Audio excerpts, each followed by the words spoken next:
Langkah-langkah pembuatan dan pemasangan backcasting atau formwork untuk pelkap dan pemasangan backcasting untuk ground beam atau T-beam. Yang pertama, formwork tradisional, pengukuran dan penandaan atau marking, terus perakitan, terus backcasting diolesi dengan menggunakan mud oil, terus backcasting dipasang tegak lurus pada lokasi pelkap yang diberi tanda, kemudian di backcasting yang sudah terpasang seluruhnya dikunci dengan menggunakan kayu 8 atau 12 pada dan paku secukupnya agar kedudukan backcasting tersebut tetap stabil dan tidak mengalami goyangan pada waktu pengacoran dilaksanakan. Terus langkah pemasangannya, yang pertama penggalian, terus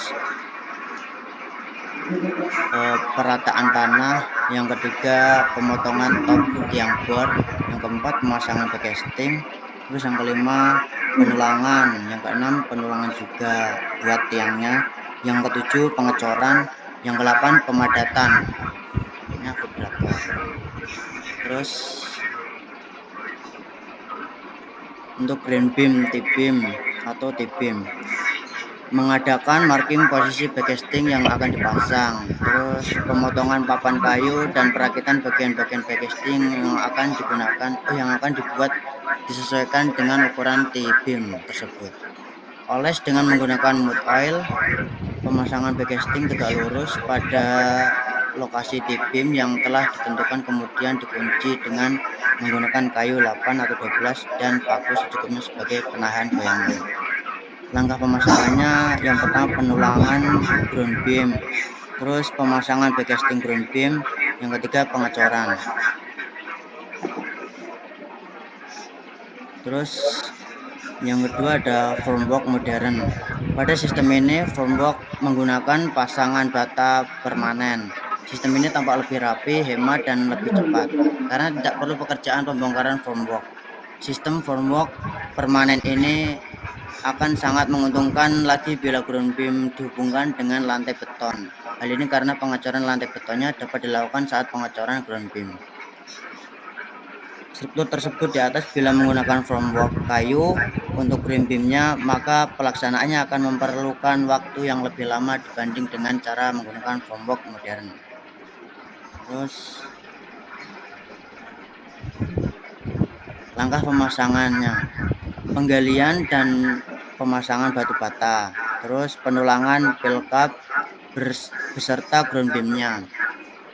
Yang ketiga, setelah penulangan selesai baru pengecoran dimulai. Sekian dari saya, terima kasih. Baik, mungkin itu saja dari kelompok kami. Mungkin teman-teman ada yang ingin menambahkan atau bertanya.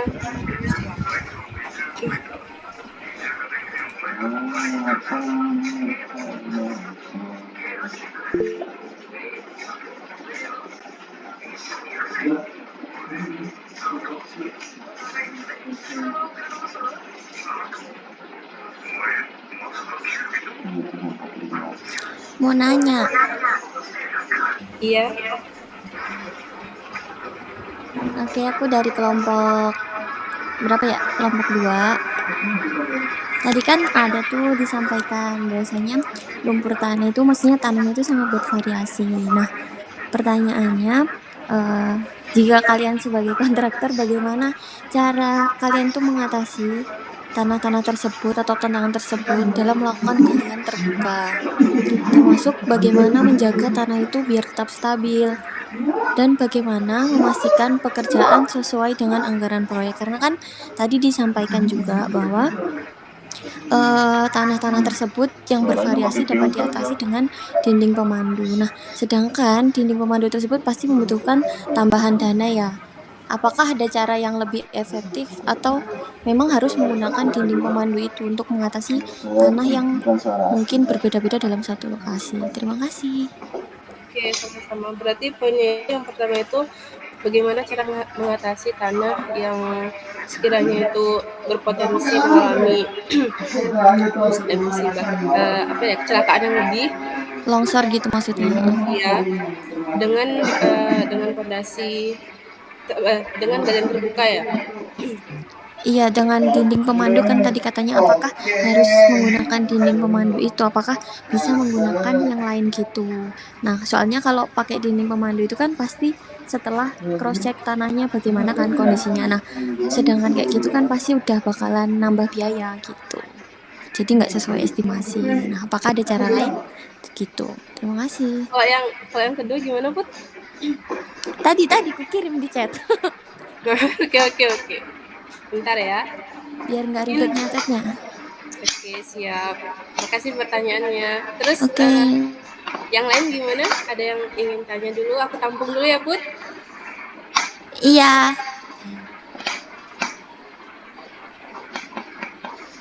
Yang lain?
Coba aku mau jawab ya.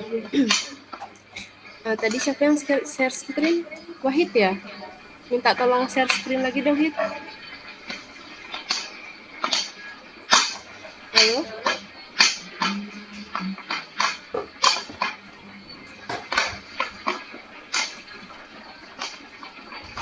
Coba yang share screen.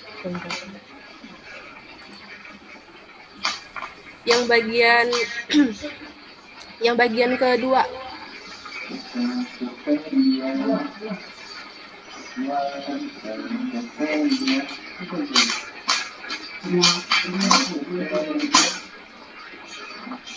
Nah, bentar ya, diam di sana dulu. Jadi kan aku mau nge-review ulang dari pertanyaannya Putri. Gini, misalnya ada nih tanah di lokasi yang ada tanahnya tuh kasusnya berlumpur atau sangat bervariasi kan, tanda kutip. Nah, pertanyaannya, bagaimana cara mengatasi tantangan tersebut dalam melakukan galian terbuka tersebut? Terbuka ya, galiannya, termasuk bagaimana menjaga tanah tetap stabil dan bagaimana memastikan pekerjaan sesuai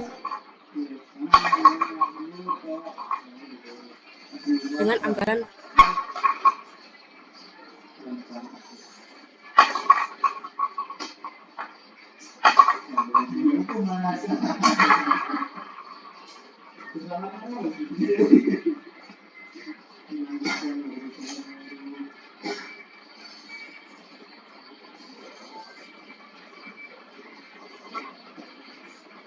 Kebuk-kebuk Henry.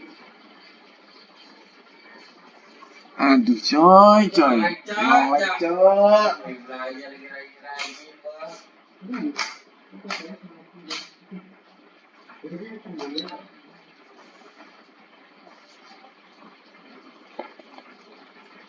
Aduh coy, Anda sedang offline, gue lagi nge-record juga anjing. Nge-lag coy.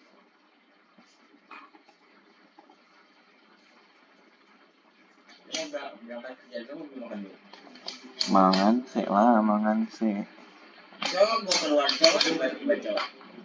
Ngomongnya ini gimana ini gue nyerahin record dan nge-lag begini. Di sini kan ada 4 metode tanah yang kita jelaskan. Yang poin ketiga dan terkandung. Nah, yang Putri tanya itu di bagian galian terbuka. Nah, sedangkan definisi dari galian terbuka itu adalah galian tanah yang nggak pakai dinding pemandu atau alias langsung aja. Dia gali aja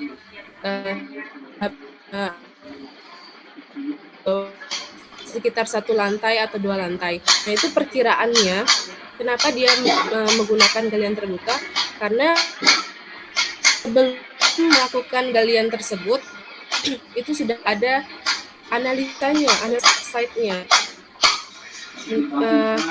site-nya mengenai tanah tersebut.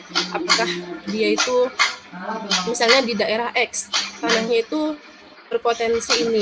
Nah, maka harus diadakan uji tanah sebelum melakukan galian. Coba ke bawah dikit. Ini, sedangkan galian terbuka itu adalah yang kita udah digali ya, udah digali, dan dia itu nggak ada dinding pemandu, jadi cuman ada kemiringan aja di samping-sampingnya ini. Setelah itu ada jalan truk keluar sama truk masuk. Takutnya kan nanti ambruk, katanya Putri. Nah, kalau di ini aku sih kita tuh harus benar-benar tahu dulu kondisi site tanahnya. Jadi jangan langsung nentuin tipe galian yang kita pakai gitu.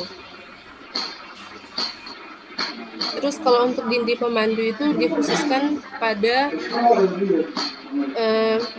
tipe tanah yang yang galian kedua ya. Itu bagiannya Isra. Paham nggak, Put, maksudku? Paham kok. Jadi berarti sebenarnya nggak ada keterkaitan antara galian terbuka sama dinding pemandu tadi, karena secara teknis kalau galian terbuka itu udah jelas nggak membutuhkan dinding pemandu itu ya. Lalu gini, jadi coba di-save lagi. Aku soalnya tadi tuh nggak baca yang dari ini karena aku tadi lagi di jalan gitu, terus kayak bingung aja. Pas aku dapatnya itu dari materi yang Isra tadi dengernya gitu. Jadi aku mungkin ini apa jangan-jangan dinding pemandu ini bisa digunakan untuk galian terbuka atau bahkan yang lain gitu. Jadi pertanyaan selanjutnya, kalau dinding pemandu itu jadi untuk yang gimana?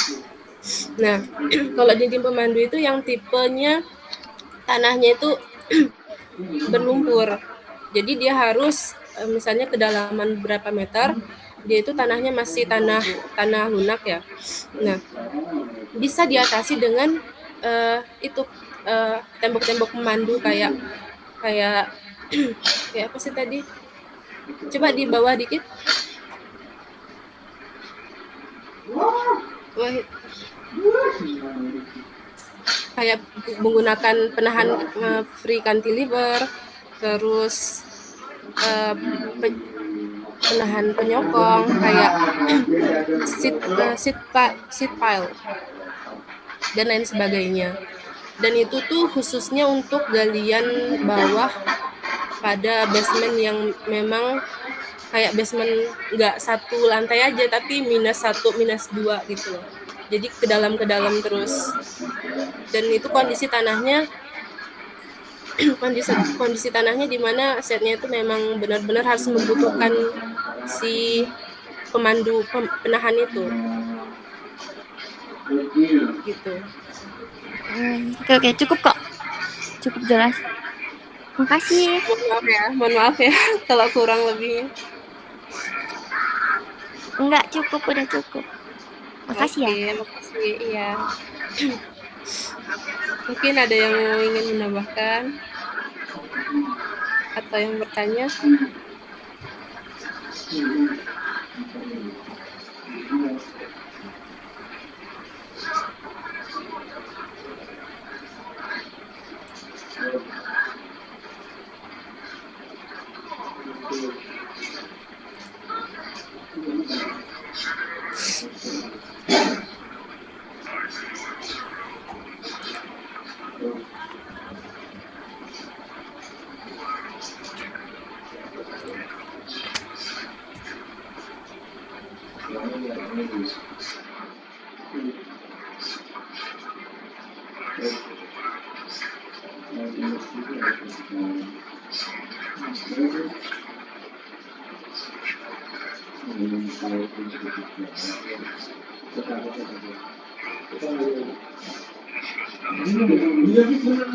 Tidak ada yang nanya lagi kan?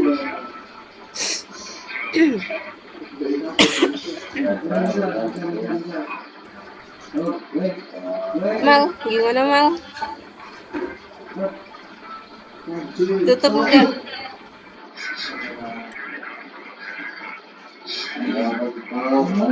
Kelompok selanjutnya.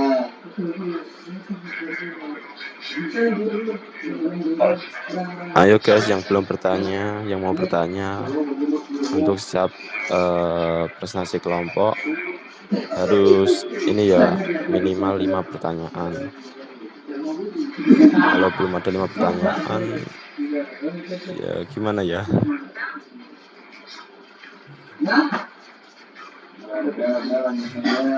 Kalau emang nggak ada ditutup nggak apa-apa.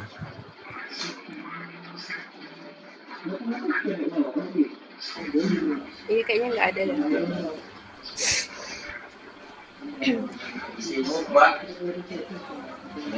Udah ya, mungkin cukup sekian presentasi dari kelompok kami. Kurang lebihnya mohon maaf apabila ada kesalahan atau salah kata. Wassalamualaikum warahmatullahi wabarakatuh.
Nah ini diem-dieman semua yang ceritanya.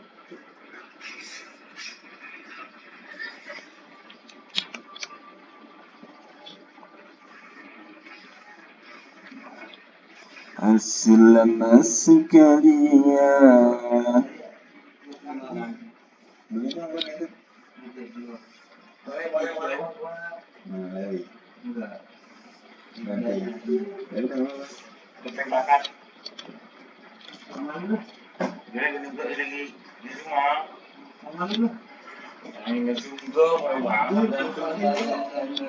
Kan ditunggu lagi kan bisa putaran dua. Biasanya zoom ikut timenya gimana? Enggak, yang ituin aku nggak bisa. Nggak bisa.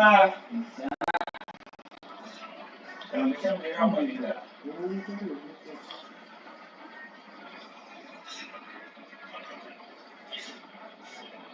Mau bayar dulu nggak? Cepat. Iya.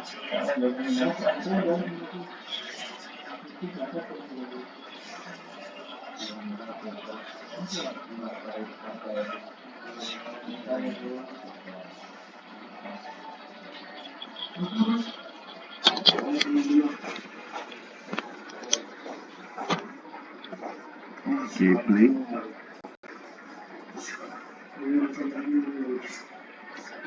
Aslama sekalian. Dia pipi congkak,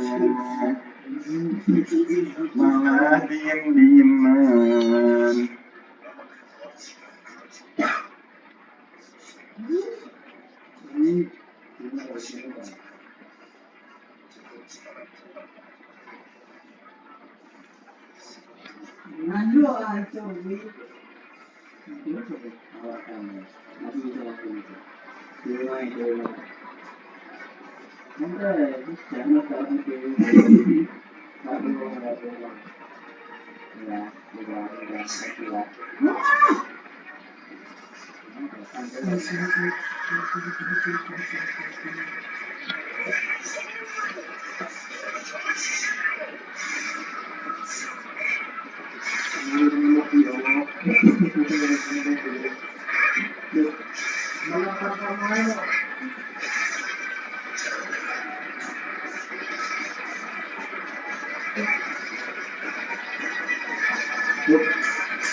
Ini gimana ini?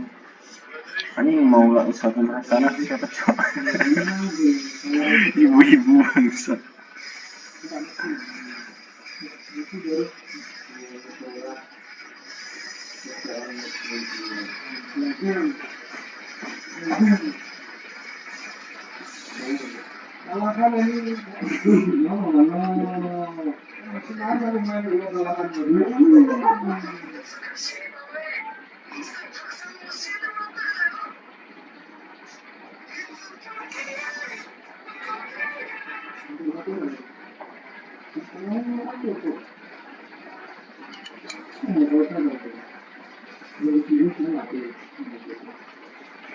Aslama sekalian.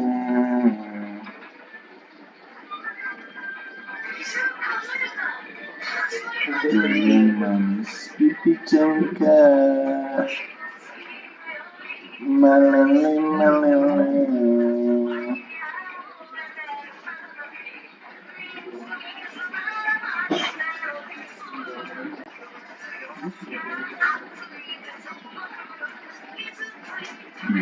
Satrio, Satrio.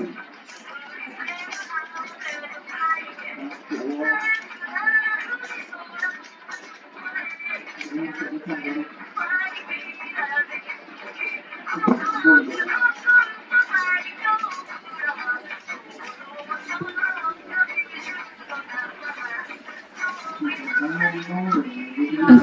suaraku udah kedengeran belum ya?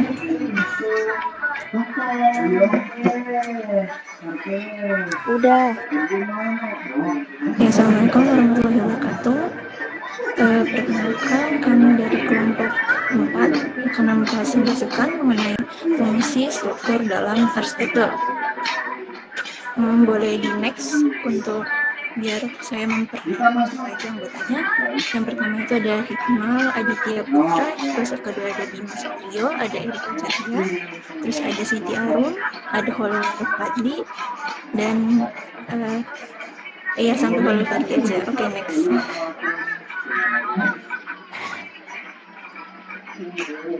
Untuk pembacaan materi pertama akan dipresentasikan oleh Hikmal. Buat Hikmal saya persilakan.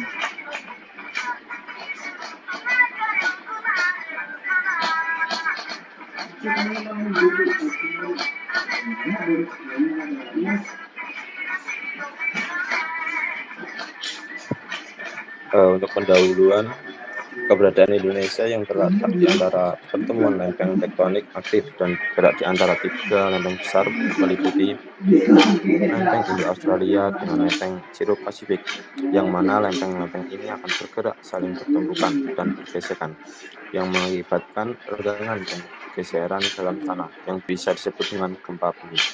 Hal ini berakibat pada basa-basen yang digunakan di Indonesia akibat gempa kecil atau sedang.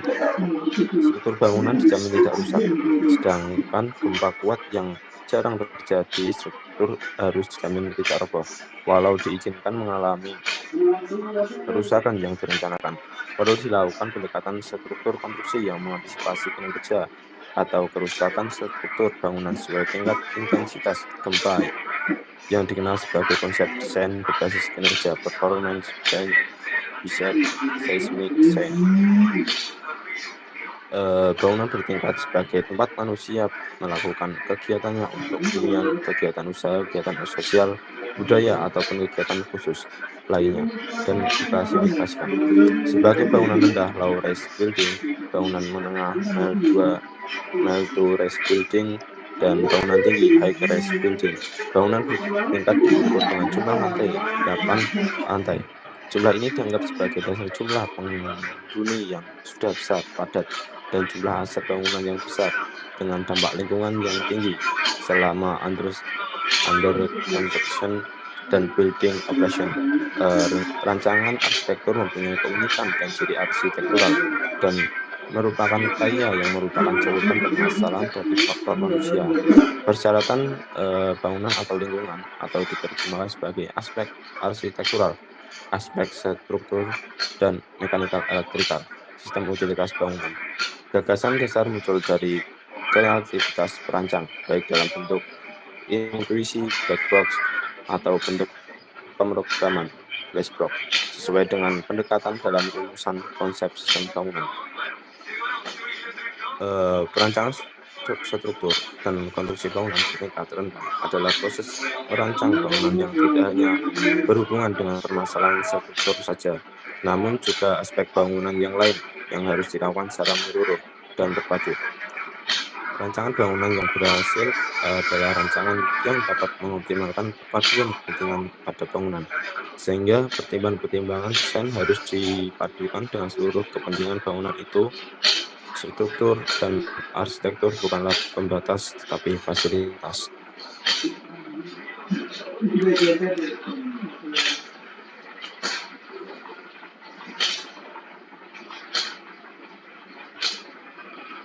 Untuk bangunan bertingkat sendiri adalah bangunan yang mempunyai lebih dari satu lantai secara vertikal. Bangunan bertingkat ini dibangun berdasarkan keterbatasan tanah yang mahal di perkotaan dan tingginya tingkat permintaan ruang untuk berbagai macam kegiatan. Semakin banyak jumlah lantai yang dibangun akan meningkatkan efisien lahan perkotaan sehingga daya tampung suatu kota dapat ditingkatkan. Namun di lain sisi juga diperlukan tingkat perancangan yang semakin rumit yang harus melibatkan berbagai disiplin bidang tertentu. Bangunan bertingkat pada umumnya dibagi menjadi dua, bangunan bertingkat rendah dan bangunan bertingkat tinggi. Pembagian ini dibedakan berdasarkan persyaratan teknis struktur bangunan. Bangunan dengan ketinggian di atas 40 meter digolongkan ke dalam bangunan tinggi karena perhitungan strukturnya lebih kompleks berdasarkan jumlah lantai. Bangunan bertingkat digolongkan menjadi bangunan bertingkat rendah memiliki 2-4 lantai dan bangunan berlantai banyak 5-10 lantai. Dan bangunan pancakar langit. Pembagian ini di samping berdasarkan pada sistem struktur juga persyaratan sistem lain yang harus dipenuhi dalam bangunan. Saya kembalikan kepada moderator.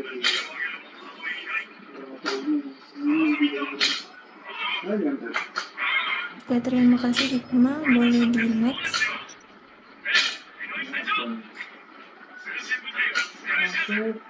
Selanjutnya saya akan membacakan mengenai fungsi struktur dalam arsitektur. Fungsi struktur dalam arsitektur ini dibagi menjadi dua bagian. Yang pertama sebagai elemen rancangan dan yang kedua sebagai elemen meneruskan beban.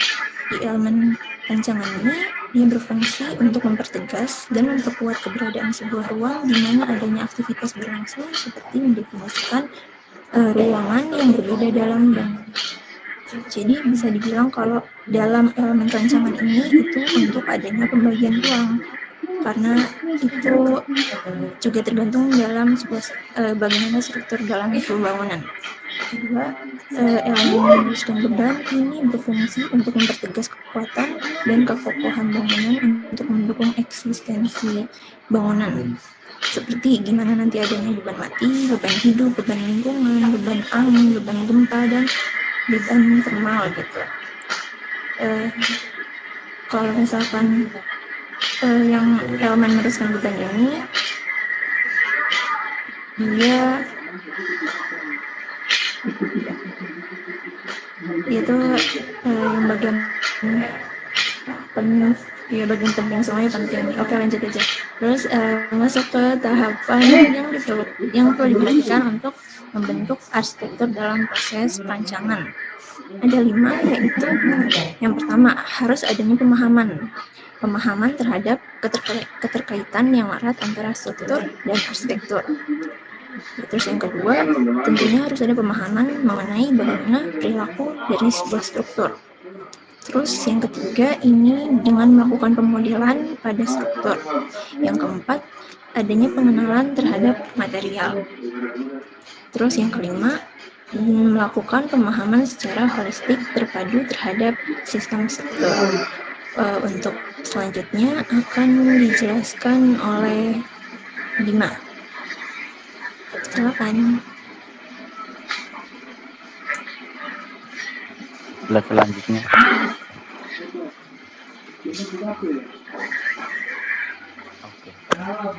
konsep dasar struktur. Konsep perform basis seismic design merupakan pendekatan rancangan bangunan yang berfokus pada desain seismik, di mana struktur bangunan dikaji dengan mengevaluasi kinerja dan kriteria batas untuk setiap kinerja gempa terhadap struktur bangunan. Keterkaitan struktur dengan bentuk lebih banyak membahas pengaruh beban statis, sedangkan gempa merupakan beban dinamis. Konfigurasi bangunan dihasilkan oleh arsitek yang sangat menentukan perilaku struktur dan punya potensi besar untuk mengembangkan potensi estetis dalam seismic design. Glaser dan Howard menekankan bahwa estetika melalui tampilan struktur dapat digali melalui mekanika gaya atau akibat beban statis. Dalam seismic design, konfigurasi sangat dipengaruhi kepekaan estetik arsitek. Oleh karena itu, penggunaan konfigurasi bangunan sebagai interpretasi baru dari mekanika gayanya Howard dan menentukan faktor penentu bentuk. Saya kembalikan ke moderator. Ya, terima kasih. Untuk selanjutnya akan dibacakan oleh Arum. Silakan.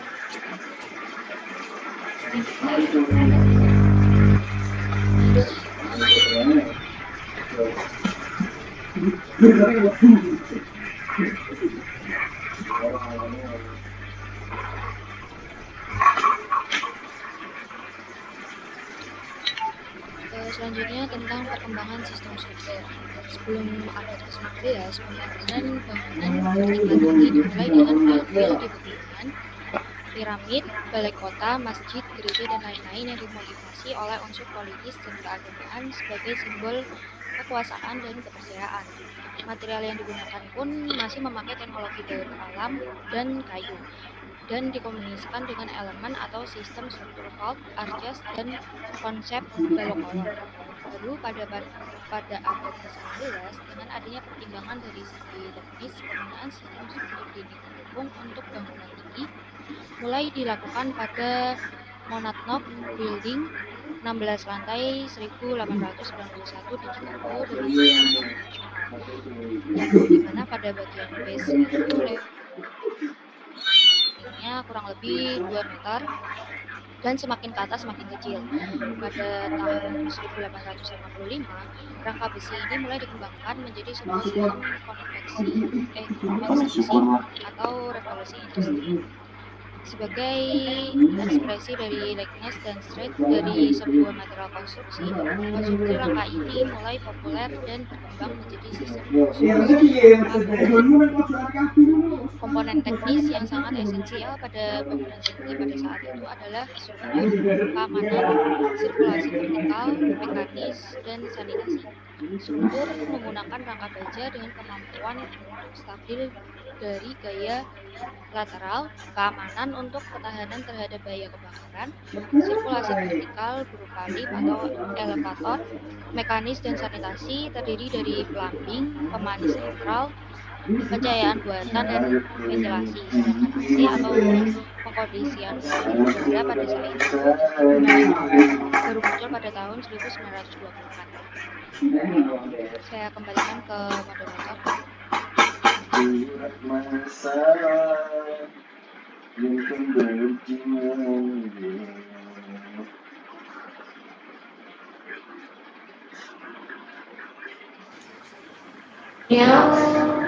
Oke, terima kasih. Untuk selanjutnya boleh di next.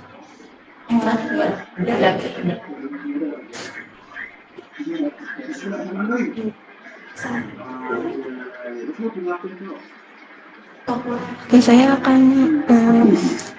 menjelaskan mengenai prinsip dasar dari struktur. Prinsip dasar dari struktur ini ada kekuatan, terus kestabilan, dan keseimbangan.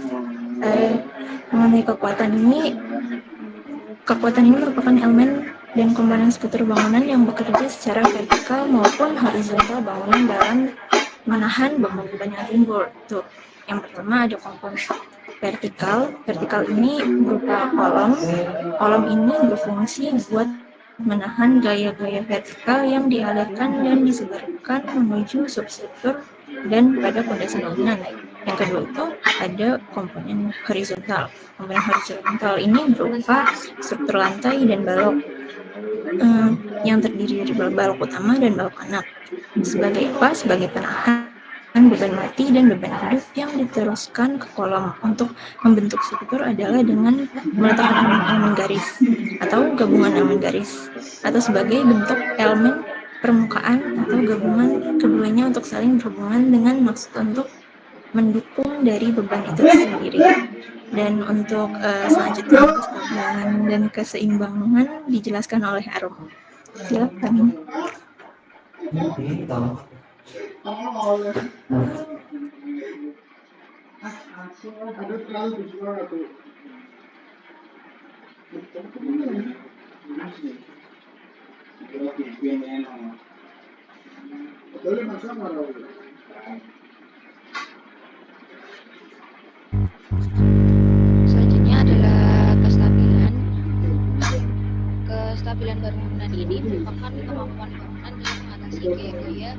lateral dari luar seperti angin, bola, atau berbagai gravitasi bumi. Hal ini dapat dicapai dengan ekspresi kata atau membentuk struktur bangunan yang memberikan perilaku struktur yang stabil.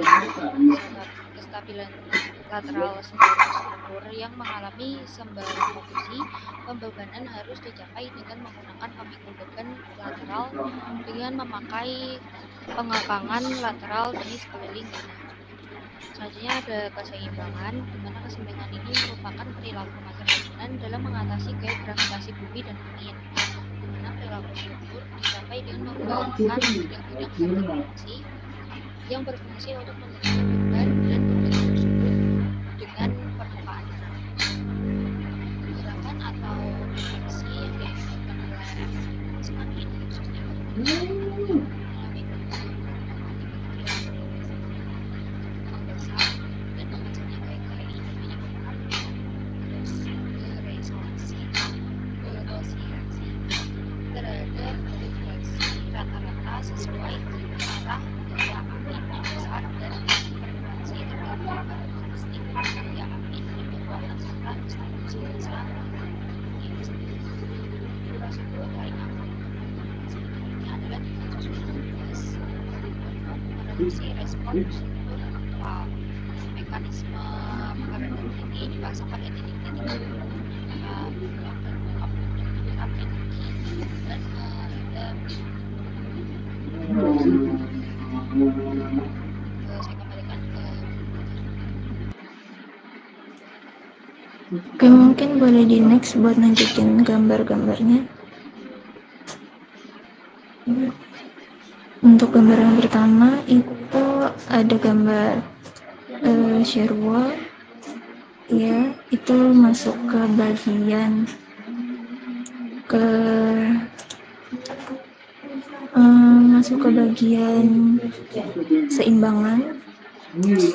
keseimbangan buat menyusun struktur. Terus yang sebelah kanan, yang kedua itu ada gambar kolom, dia masuknya ke kekuatan yang vertikal. Terus kalau kita lihat di bawah gambar yang ketiga, yang bawah dulu, oke. Itu yang nggak apa-apa, bawah dulu. Itu masuk ke bagian kekuatan. Dia nih nunjukin ada balok, dia tuh bagian untuk yang horizontalnya. Tadi kan vertikal itu kolom, dan horizontal ini balok dan lantai. Kemudian yang sebelah kiri dia masuk ke bagian kestabilan. Di kestabilan ini ada contoh, yaitu beban lateral. Dia ketika suatu bangunan ini bukan kena angin, terjadi gempa di suatu daerah dan bangunannya akan seperti ini. Oke.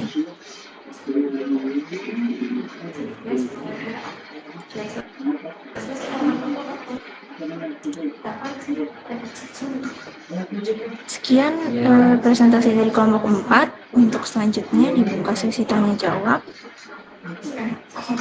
Untuk teman-teman yang mau bertanya, dipersilakan.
Ayo yang mau nanya, nanti dijawab sama Arum.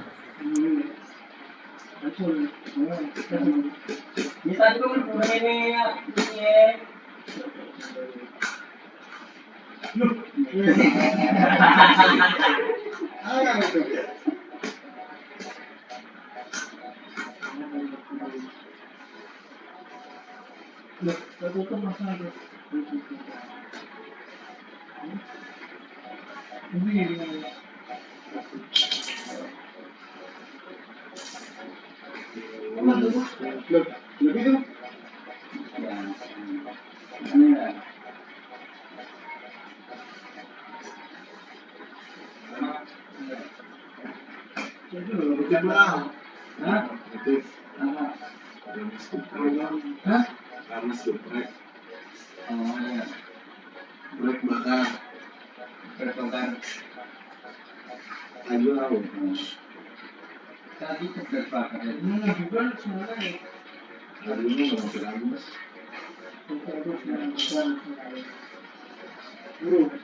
geprek bakar awal esek.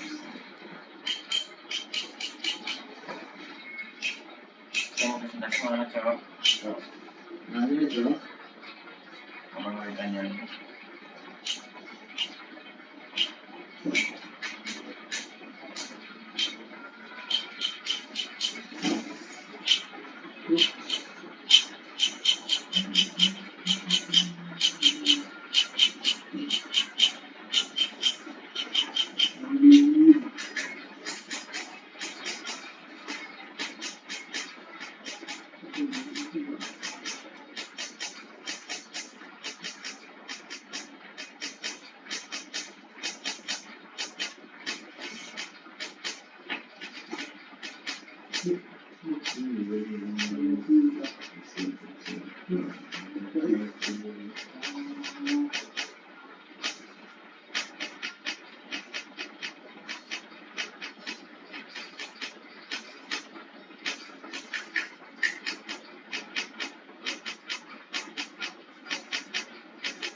Offkan semua cara-cara diam-diam. Itu gampang, itu gampang. Itu harus caranya Oke,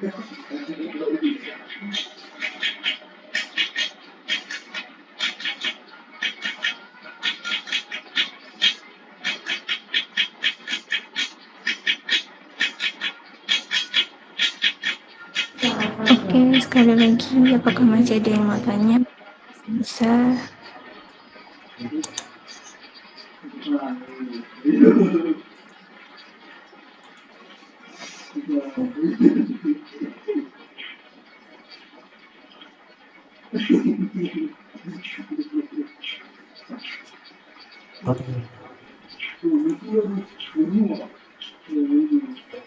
Kayaknya enggak ya, soalnya materi fungsi struktur dalam arsitektur tuh gak susah-susah amat, pasti banyak yang udah bisa, jadi kayak ya udah nggak usah nanya.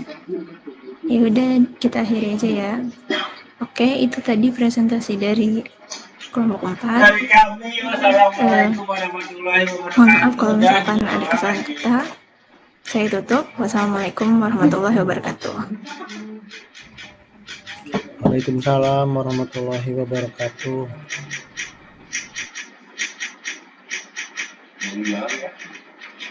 Jaringannya ini.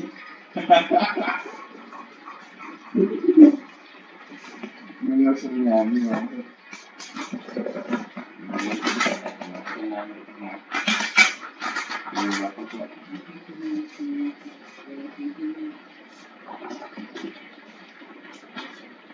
Enggak ada lagi. Hah?